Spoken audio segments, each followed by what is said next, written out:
പങ്കെടുക്കും. മൂകാംബിക ക്ഷേത്ര ദർശനം കഴിഞ്ഞ് മടങ്ങുകയായിരുന്ന മലയാളി കുടുംബം സഞ്ചരിച്ച വാഹനം അപകടത്തിൽപ്പെട്ട് 7 പേർക്ക് പരിക്കേറ്റു. ഇതിൽ 2 പേരുടെ നില ഗുരുതരമാണ്. കുന്താപുര ഉടുപ്പി ദേശീയപാതയിൽ ദുർഗാ പരമേശ്വരി ക്ഷേത്രത്തിന് മുൻവശത്തായിരുന്നു അപകടം. പയ്യന്നൂർ കാര സ്വദേശികളായ ചിത്ര, അനിത എന്നിവർക്കാണ് ഗുരുതരമായി പരിക്കേറ്റത്.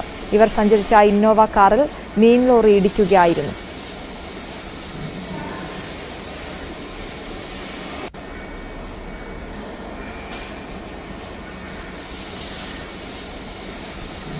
പരിക്കേറ്റവരെ മണിപ്പാലും വിവിധ ആശുപത്രികളിലുമായി പ്രവേശിച്ചു. ഇടിയുടെ ആഘാതത്തിൽ ഇന്നോവ കാർ പൂർണ്ണമായും തകർന്നു.